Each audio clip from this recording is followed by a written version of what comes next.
마태복음 12장 1절부터 8절입니다. 오늘 본문의 배경이에입니다. 앞서 예수님이 말씀하신 참된 안식의 주제가 이제 안식일 논쟁으로 이어집니다.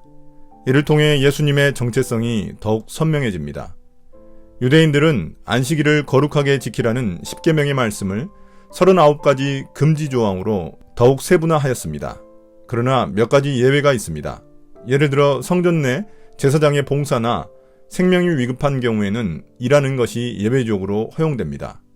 성전 안에서는 제사장의 활동이 안식일 율법보다 더 우선시되는 것입니다. 그렇다면 성전보다 더 크신 분인 예수님 안에서 제자들의 활동은 당연히 안식일 율법보다 우선시됩니다. 이 사실을 통해 예수님은 자신이 안식일의 주인이심을 더욱 분명하게 드러내십니다. 12장 1절부터 8절입니다. 안식일의 주인이신 예수님. 그 무렵에 예수께서 안식일의 밀밭 사이로 지나가셨다. 그런데 제자들이 배가 고파서 밀 이삭을 잘라서 먹기 시작하였다. 바리새파 사람이 이것을 보고 예수께 말하였다. 보십시오. 당신의 제자들이 안식일에 해서는 안 되는 일을 하고 있습니다. 예수께서 그들에게 말씀하셨다. 다윗과 그 일행이 굶주렸을 때 다윗이 어떻게 했는지를 너희는 읽어보지 못하였느냐? 다윗이 하나님의 집에 들어가서 제단에 차려놓은 빵을 먹지 않았느냐? 그것은 오직 제사장들 밖에는 자기도 그 일행도 먹어서는 안 되는 것이었는데 말이다. 또 안식일에 성전에서 제사장들이 안식일을 범해도 그것이 죄가 되지 않는다는 것을 율법책에서 읽어보지 못하였느냐? 내가 너희에게 말한다. 성전보다 더 큰 이가 여기에 있다. 나는 자비를 원하고 제사를 원하지 않는다 하신 말씀이 무슨 뜻인지 알았더라면 너희가 죄 없는 사람들을 정죄하지 않았을 것이다. 인자는 안식일의 주인이다.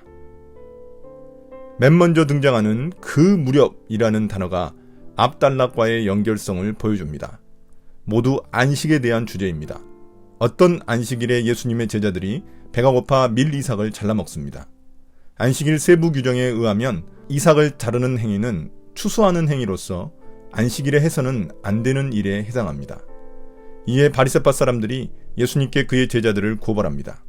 그러자 예수님은 다윗의 예를 들어 제자들의 행위를 정당화하십니다. 사무엘상 21장 1절부터 6절에 따르면 다윗과 그의 일행은 사울 왕에게 쫓겨 제사장 아히멜렉에게 도망쳤는데 그때 다윗이 먹을 것을 요구하자 제사장은 자비를 베풀어 성소에 바친 떡을 주어 먹게 했습니다. 그날이 안식일이었습니다. 또한 성소의 떡은 원래 제사장만 먹을 수 있는 거룩한 떡인데 다윗 일행에게 허용한 것입니다.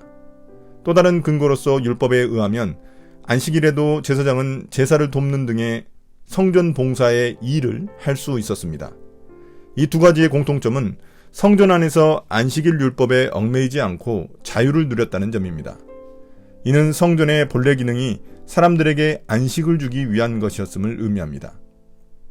성전의 진정한 목적은 사람들에게 하나님의 자비를 베풀기 위함이지 제사 드리는 것 그 자체에 목적이 있지 않기 때문입니다. 그러므로 성전보다 더 크신 예수님과 함께한 제자들도 안식일 율법에 얽매이지 않고 자유를 누릴 수 있다는 것입니다.